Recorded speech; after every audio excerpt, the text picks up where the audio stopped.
Good afternoon, everyone, and welcome to Fostering Digital Citizenship in Online Distance Learning. I am Jessica Demegillo, an EdTech specialist and a computer teacher from Xavier School, San Juan. How do we really foster digital citizenship in online distance learning? How can we help our students be good digital citizens? Let's begin with answering what is digital citizenship. When we talk about digital, we mean electronic. When we talk about citizenship, we mean the quality of an individual's response to membership in a community. Why do we want our students to know about digital citizenship? It's for them to be protected online. It's also for them to be able to navigate digital spaces and use online tools wisely. And for them to know how to handle issues on the internet. This will eventually become a tool for them to make distance learning more effective and efficient. This afternoon, we will use the letters of the word citizen to know about digital citizenship, beginning with the letter C, content. When we say content, it means sharing and creating content. Today, we all know that we are all content creators. If you look at the tools here, I'm sure most of you have tried using them or have opened them to watch or see or create content. If you ask our students, I'm sure most of them have also created content using these tools. I'm also sure that a lot of you know about influencers. Most of our students would love to be influencers as well. Because one aspect of being an influencer is being monetized with what you have created. But how does that happen? If you want your creation to be monetized, it happens through ads, subscription, views, posts, and if a particular product would want you to be their brand ambassador. So when our students become content creators, it's nice for us to make sure that the content they create are really good or even great. So let us ask these particular questions before we make any content. First, is the content original? If not, where did it come from? Second, is it the truth? Third, is it engaging and thought-provoking? Fourth, is it able to convey your message? Aside from creating content, we are also given the chance to share content.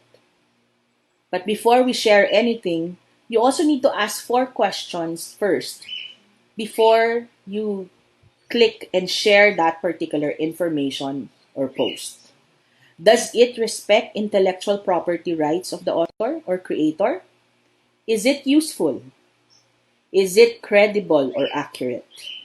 Is it inspiring or encouraging? Since there are a lot of content available out there, there are also a lot of things that we have to take into consideration when it comes to digital citizenship. And one major topic is intellectual property and copyright. When we say intellectual property, it is the creation of the mind, examples of which are artistic works, designs, inventions. Another term is copyright. When we say copyright, it is the legal term used to describe the rights that creators have over their literary or artistic work. We also talk about fair use, wherein you're given a chance to copy copyrighted materials done for a limited and transformative purpose, so you can comment upon, criticize, or make a parody of a copyrighted work. Another famous term is Creative Commons. This is a set of various licenses that allow people to share their copyrighted work to be copied, edited, built upon, while retaining the copyright to the original work. And the last term for content is public domain, where work not protected by copyright is used without permission because it's free. So what should we do if we want to be a good digital citizen when it comes to content creation and sharing? First, let us encourage our students to create original work. If there is a need to take photos, make music, or explore different kinds of media and creativity, then let your students do it. Second, use royalty-free works. Search for websites that are public domain or are part of Creative Commons. Third is ask permission and cite your source. There are authors or creators who would give you their work only if you ask permission or if you ask permission. So if they give you the chance to use their work, please cite your source properly. And the last one is fact check. Evaluate the content or the work given to you to make sure that it's reliable and real. I've mentioned a while ago that there are a lot of royalty-free websites out there that your students can use for their projects. Here are examples. This is a free music site where you can download music for media work. There are also free images or royalty-free stock images that you can use. All you have to do is search for them. And a while ago also, I've talked about public domain.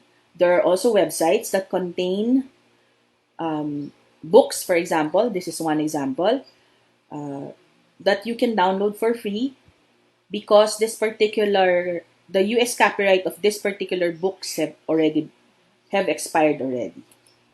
There are also websites where you can get work on certain topics. An example of which is biodiversity for your science-related topics. The next letter is I, which is identity or self-image. When we talk about identity or self-image, we're talking about digital footprint.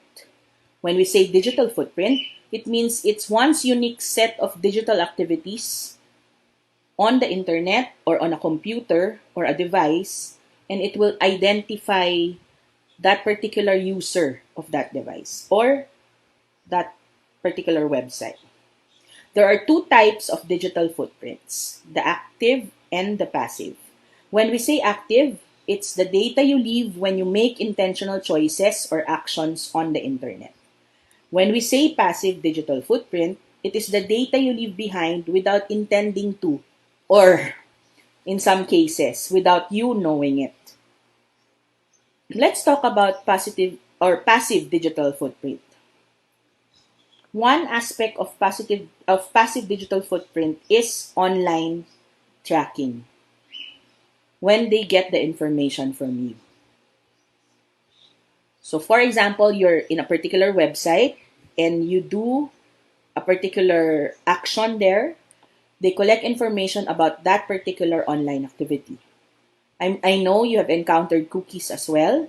These are small texts that keep track on what you do on a particular website. When you think about it, why do they track our actions?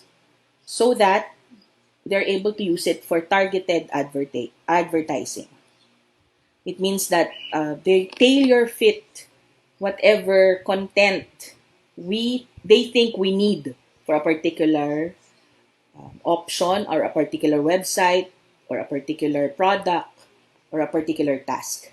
So I don't know if you have experienced it, but once you click on something, an ad online, all ads similar to that particular advertisement will be shown every time you go to that particular social media site. But reflect on it. How much information are they really actually collecting? I have here a sample poster that I got from the internet, and it actually gives you a very nice advice on how to be or how to have a positive digital footprint. These are 5 P's for a positive digital footprint. It talks about privacy, which means that it's all the information that is about you is secure. There's another one which is protect, meaning you keep the evidences that would best be needed in times of, for example, if there's a problem or an issue or a concern. Next is profile. It's about your personal information. And then permission to actually share or download information online. And the last one is positive, having a positive presence. So, if you want to protect your identity online, what should you do?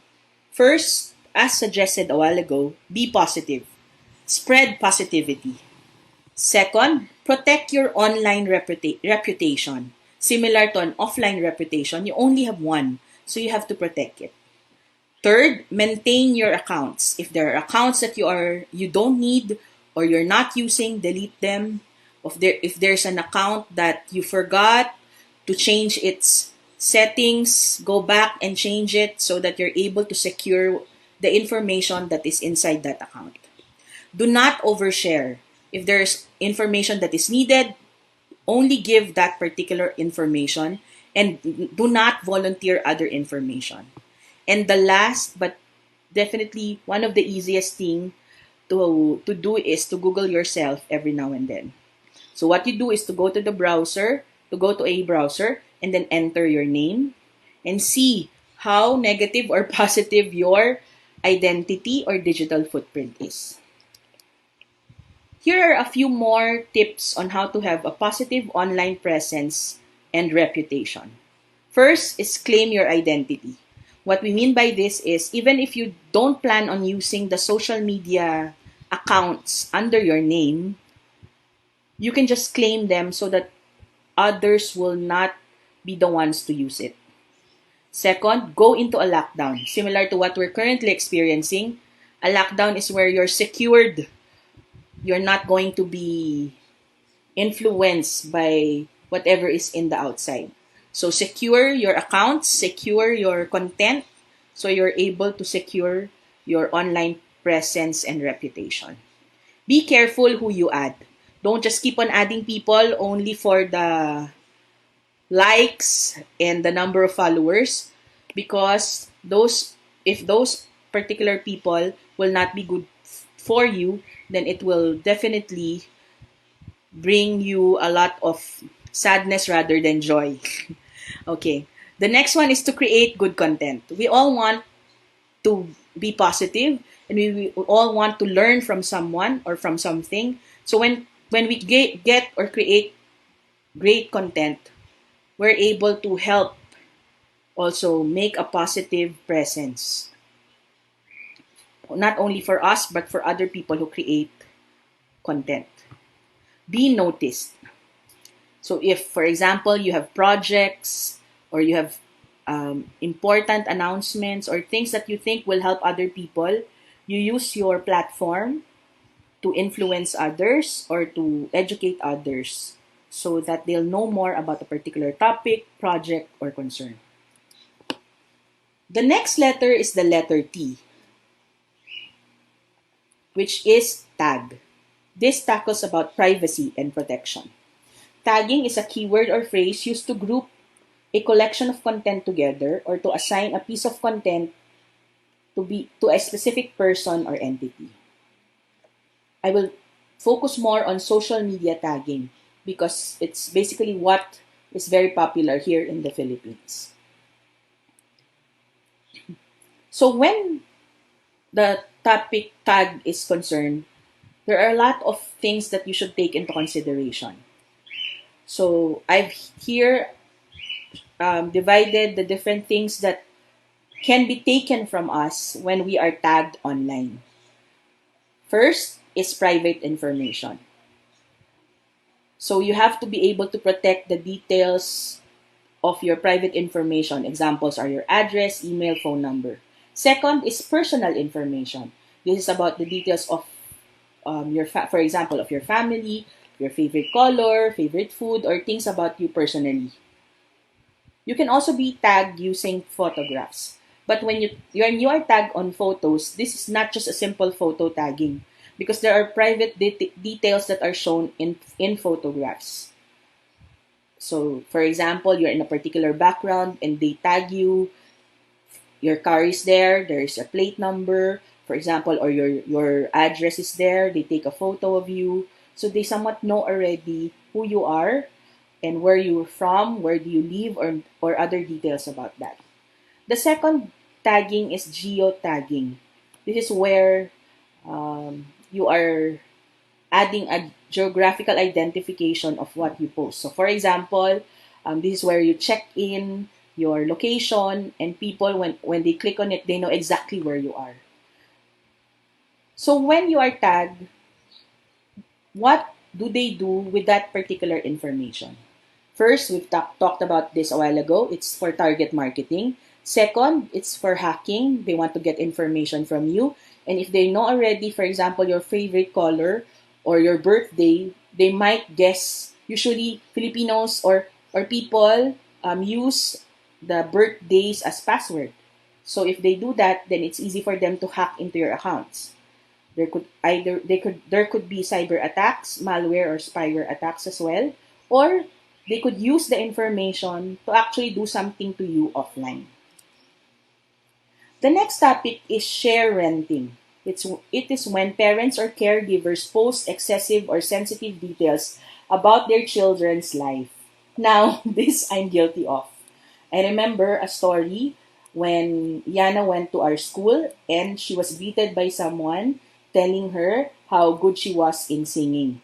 And Yana was a little shocked and told me, "Who is that mommy? Why does he know about me singing?" Because she never actually met Yana. So or they haven't met.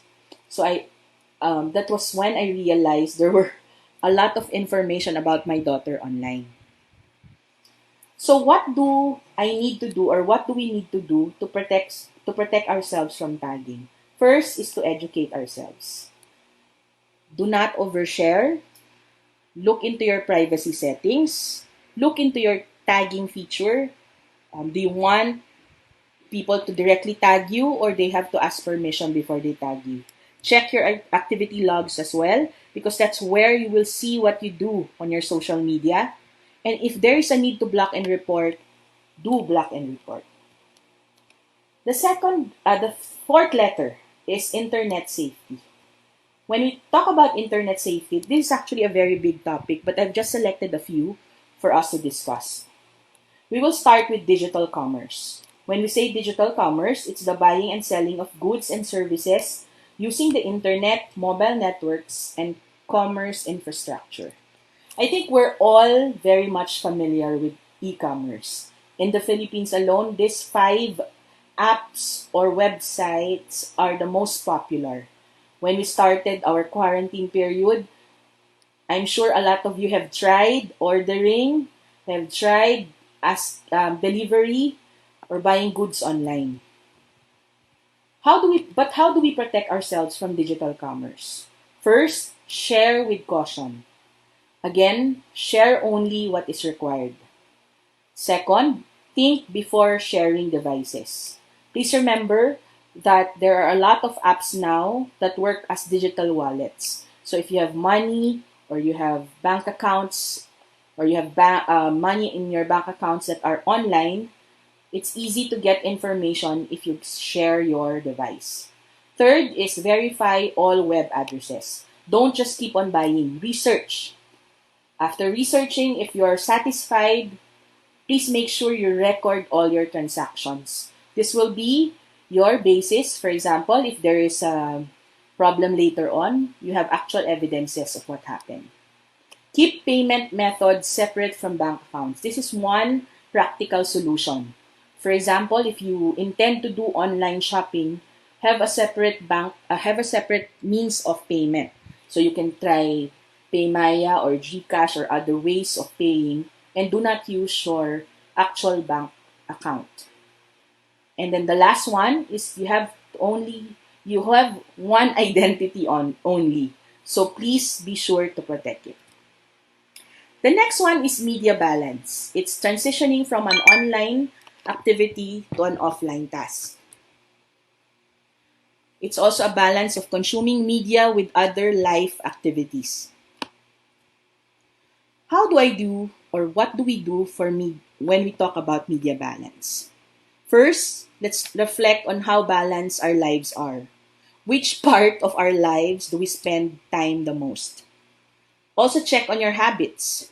What do you do when you wake up? What do you do before you sleep? This will determine what kind of task you spend more time on. Next is, how active are you in social media? This will also be able to determine the time you spent on it. Does it make you happy being online, being on social media? Or does it make you sad or even more stressed instead of giving you entertainment or joy? What other online tasks do you do aside from social media? Do you do Netflix? Do you watch videos on YouTube? The next question would be, what offline tasks do you do that makes you happy? So after answering those questions, think it over, reflect, and decide if you really are doing your lives or giving your lives a more balance.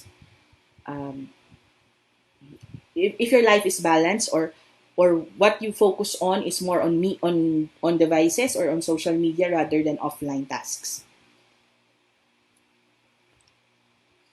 The next one is digital drama. This one is a new term that I actually saw on commonsense.org. It's when people use devices, apps, or websites to start a conflict between people. Sad to say, a lot of us have experienced this, not necessarily personally, but have witnessed different types of digital drama.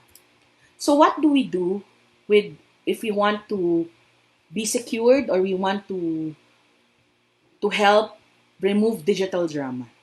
First, do not contribute to the drama. If it's possible, you fact check, you talk to both parties, you try to help solve the digital drama. If there's a need, you have to block and report people who give you too much drama digitally. If also there's a need, you have to deactivate your accounts. As mentioned, as a last thing to do for digital drama, have media balance. If you think that the post online is giving you more stress, then move away from it. Do things offline so that it will give you a more balanced life, make you happier, give you somewhat like a time off from all the drama that you are currently receiving.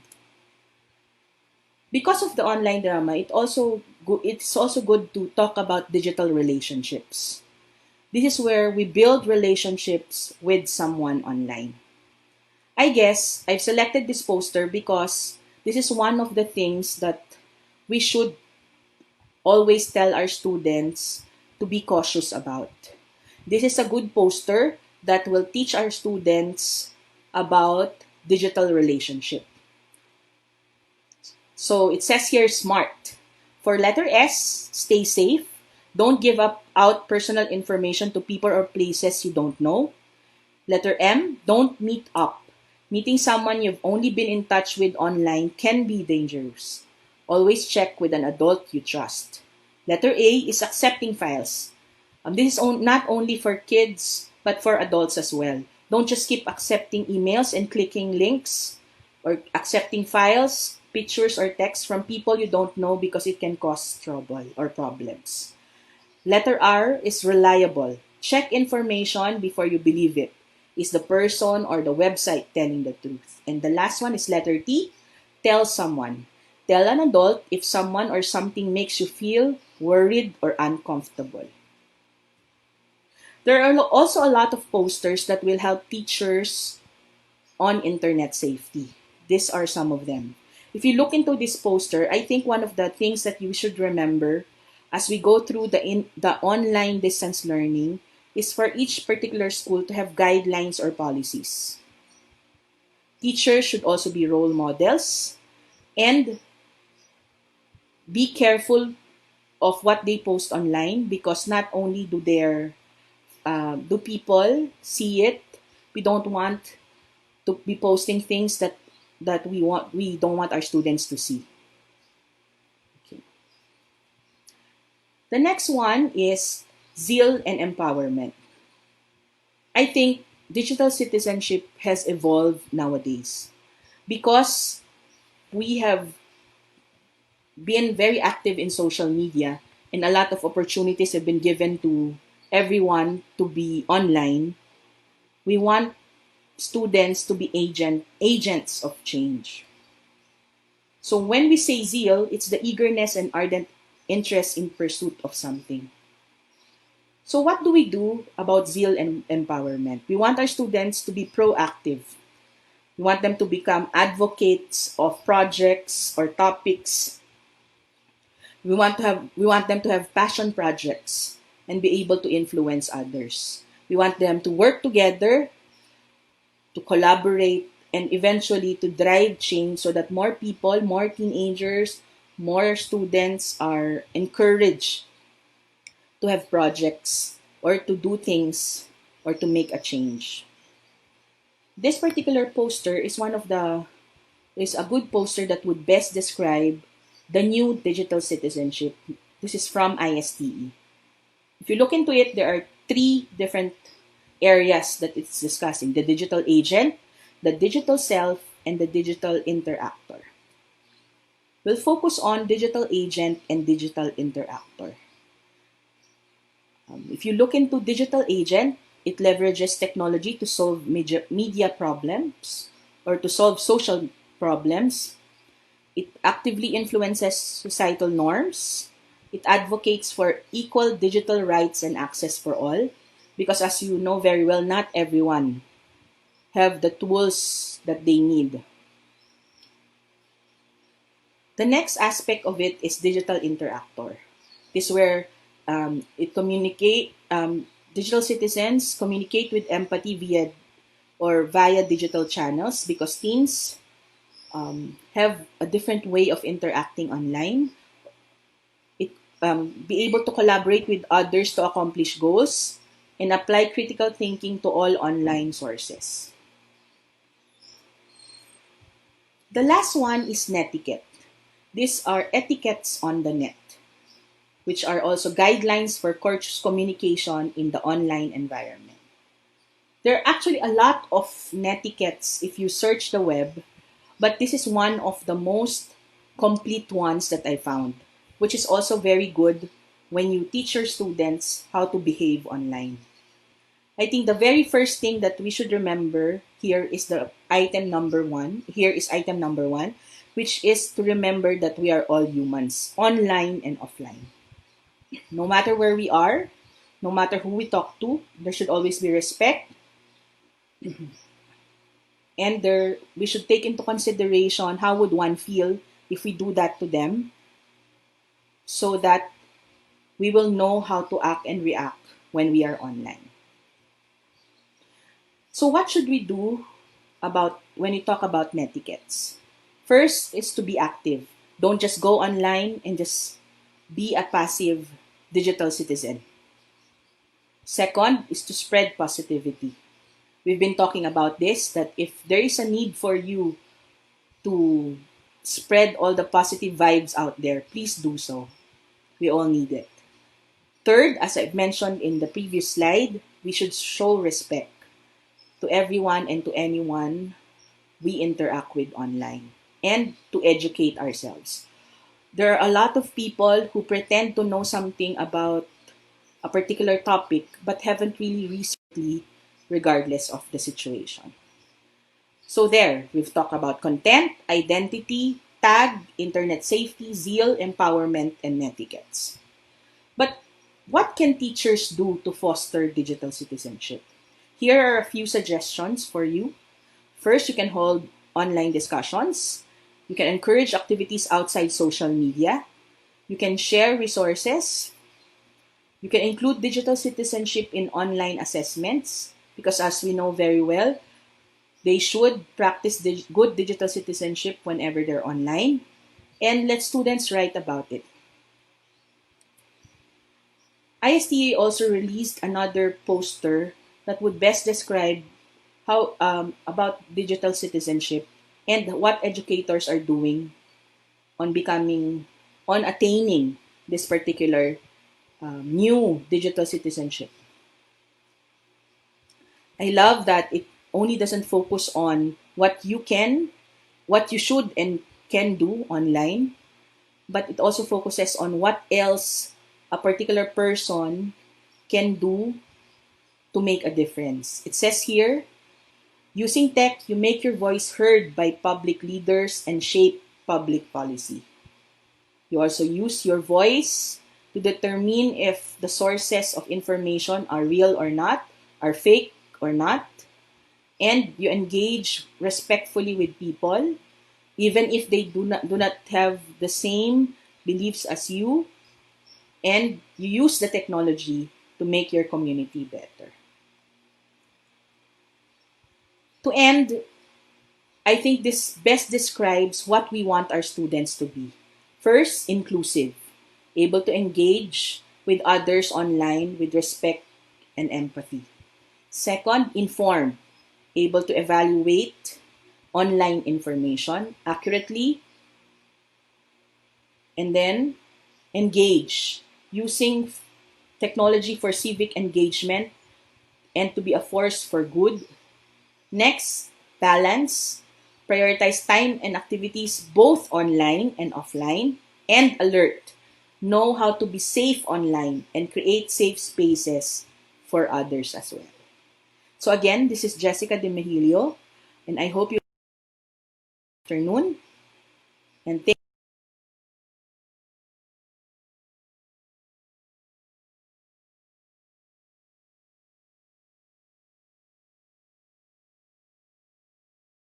Hi again, everyone. Good afternoon. Thank you for joining me. I hope you learned a lot regarding digital citizenship in my session. But before I begin answering your questions, let us do a simple positivity activity.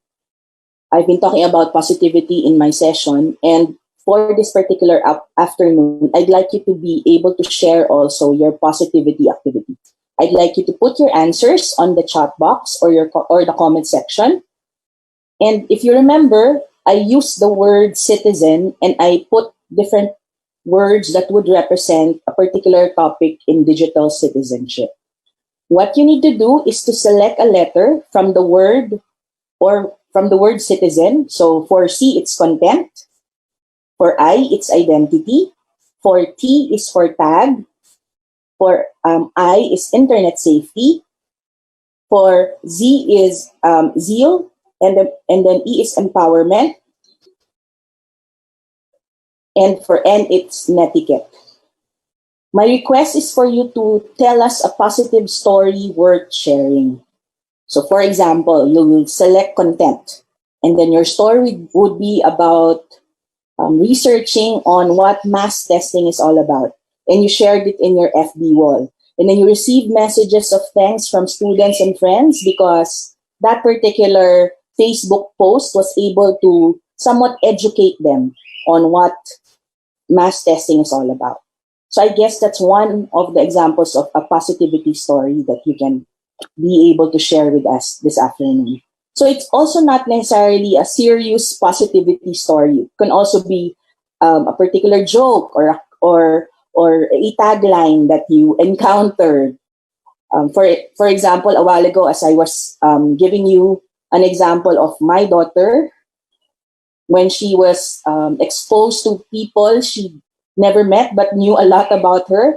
I think that's also both a positive and a negative story. Negative meaning it for me it actually awakened my um, sensitivity in this particular matter, and then positive because I get to see who among my friends would really go to my page and watch this particular post or read my post and all that. Okay. So again, if you have time, please do share with us a positive story that is worth sharing to everyone so that everyone will be able to read through it and be able to learn from it.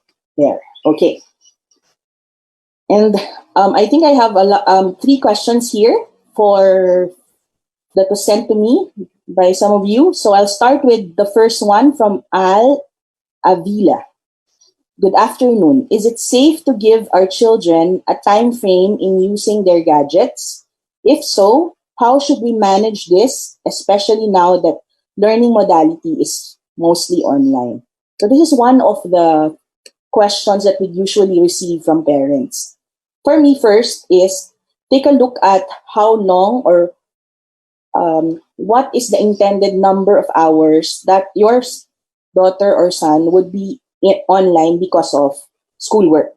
After that, plan together and see how much time would that particular topic, activity, or session would be somewhat how many hours would be allotted for that particular session.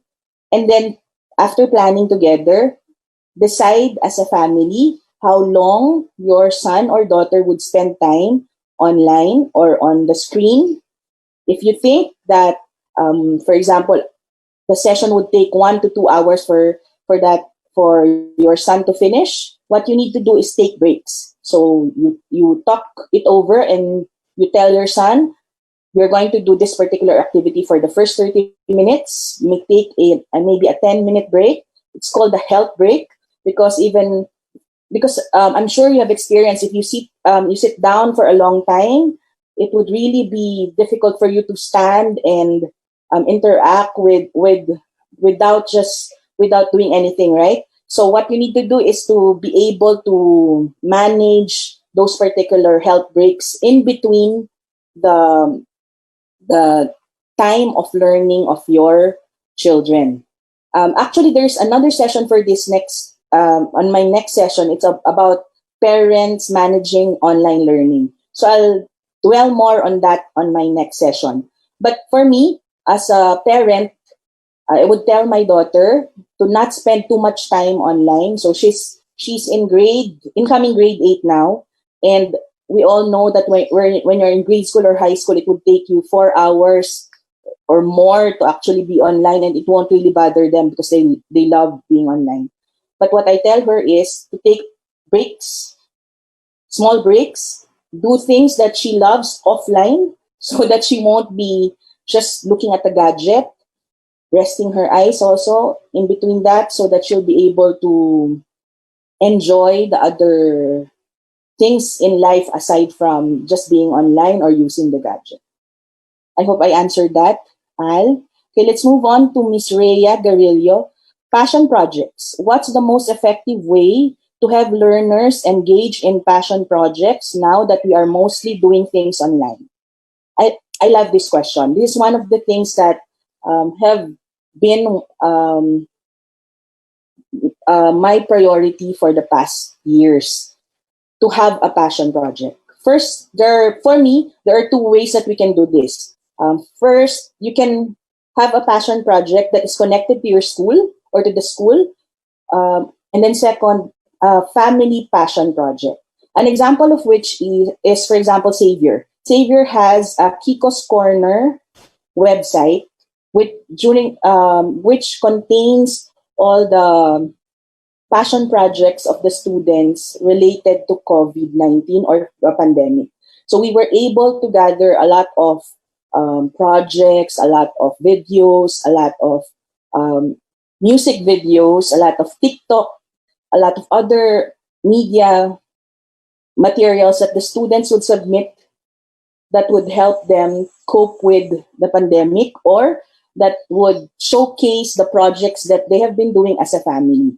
So, for example, if you have a connection with any of the school administrators, then maybe you could suggest if they could maybe have a website or in Facebook maybe to accept the projects or the things that their students are doing and showcase them. This is one of the things that will inspire the students more to do more good or to make a difference, so that they will be and other people will be more inspired to do this particular things. So for me, that's the first one, is to have a connection with any of the school projects that are available for you. For example, it may be like as I've mentioned, a website that can showcase everything that the students have been doing. Second is if, for example, the school has a project that helps the frontliners. That particular passion project can be also not just school related, it could also be a family passion project.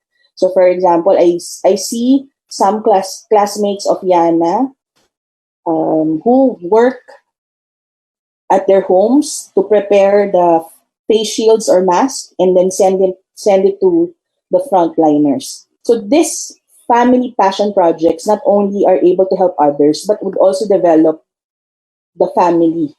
I remember that because we are so busy at times, there are lesser time to be together. But because we're all working from home, these particular passion projects would eventually evolve into something that's worth doing. So you said that we're mostly online, but there are a lot of things that we can do even if we're online. Because it's easy to actually disseminate information, to showcase information. So when there is a passion project, we're able to actually inspire more people because of the things that are available online. Okay, so the next one is Dane Kaheras. How to persuade people who are illiterate po about digital world on netiquette. Hi, Dane. Actually, it persuading is initially hard if that particular person doesn't really want to listen. So first things first is to befriend that person. I believe that you need to be a good friend first for someone to listen to you, and you have to be, you cannot just say, wag mong gawin yan. Hindi tama yung ginagawa mo. Because obviously, there are people who will not automatically get the advice from you. So what you need to do is to get to know that person first. Saan ba nanggagaling yung mga hugot niya sa buhay? Bakit ba siya ganyan magsalita? Bakit hindi siya, there's no, he or she doesn't follow netiquettes? Or why would that person post this particular thing online without actually thinking about it? So after that, after all the digital drama and after learning about that person, then you will find a way to actually know or how to strategize to teach that person about netiquette. As one of the examples where we were talking about a while ago was modeling netiquette. And I think that's one of the first things that we should do as teachers or as people who are into the social media is to be a good role model. So if you think someone is not a good role model or is not doing the proper netiquettes online, just find a way to talk to that person and find a way to reach that person privately, because obviously if you keep on commenting, hindi tama yung ginagawa mo, hindi maganda yan, what that person would do would retaliate more. Kasi para siyang napapahiya, di ba? Para siyang sa palagay niya kailangan niyang i-defend yung sarili niya. So I would rather receive advice or be taught about something privately so that I'll realize more that your intention was good or there was really that you cared. That's why you're going to help me learn more about netiquette. So from the next question is from Erlene Camp. What if a parent uploaded my lesson video, which is supposed to be for my students only, to his personal YouTube account? I guess this is a very somewhat easy question, because I think before it reaches a parent, this situation wherein a parent would upload something from your YouTube, from your lesson, the first thing that you should do as a school and as a teacher is to have your policies first. So it has to be clear that there is no way, or there should be no one who should upload your lesson online, and that parents should not be doing that. So if it's part of your policy already, and you have informed the parents that this is not what it's supposed to do, I mean, if they can record your video and use it first on a more personal approach, for example, They just want to save it so that their sons or their daughters can go back to it and go through it again. It's okay because maybe the intention is really to save the file so that the son or daughter will be able to watch it again so that they will understand your lesson better. But if you do not want your parents to get your file and upload it on YouTube, it should be very clear first on the policies of the school that this is not allowed. Because the parents will be doing a lot of things if you do not tell them what is allowed or not. So what should be done or what should not be done. So maybe a solution would be for you to actually upload your lesson in your YouTube video, in your YouTube channel rather, and then you give that particular link to that parent, so there's no need for him or her to upload it. For Maria Cheryl Agustin, is it safe to give our complete name, email, cell phone number in some webinar attended? It depends on what will they do with the particular information. So for me, it has to be clear when I attend a webinar at first on what information is needed from me. For example, if there's no need for me to give my telephone number because the webinar will not be contacting me using my mobile device, so there's no need for me to actually give it. But if that particular webinar would request you to use your mobile device for something, maybe joining a GCash, so that particular GCash promo will give you money for the next webinar, so then maybe that could be a good reason for you to give it. But if that particular webinar does not actually have anything to do with your mobile number or any other information, like for example, your address, why would your email address, I think that would be okay. For email addresses, yes, because sometimes they send your digital certificates, your name maybe for the digital certificates or all the other requirements. But for maybe the phone number, you have to think twice and you have to ask why they need it so that you'll know what that particular information is for. And then, I guess for me, the most important thing that we should remember when we're talking about digital citizenship is to understand that whatever you are online is also the same person you are offline. So if you want others to treat you well, then you should be able to treat others well too. That's the first thing that you should remember. Second, it's not a safe haven, meaning there are a lot of things that will happen when you post something online or do something online. So you should be very careful. And third, we should educate our kids or the young generation. Some of them are so exposed to a lot of things online that they forget that is considered a digital tattoo. When we say tattoo, it's hard to remove or it's permanent. Although now there are ways to do that. The idea here is that everything that you post online can be, even if you say that your privacy settings and all the other things are intact or secured, it can be taken out from you. It can be hacked by someone. So always think before you post. Make sure that whatever you post will not be a problem when they go dig your actual digital footprint. Remember, before, I think Facebook or all your social media sites are not that essential when you apply for a job. But now, I remember when you have a panel interview, the first thing that they ask you is, when I look at your social media page, what will I see? So I guess based on that alone, you know how important it is to be able to have a positive digital footprint. Okay. I guess more questions will come out when we talk about parents and how we are going to support our kids when they're online next time. That would be June 20 from 10 to 11. I'd like you to come again and listen, or come again so that we can talk about everything about parenting and how us parents, because for me it's really difficult to be able to make sure that our children are safe or are using the gadgets properly, or if there's media balance when we are using these devices.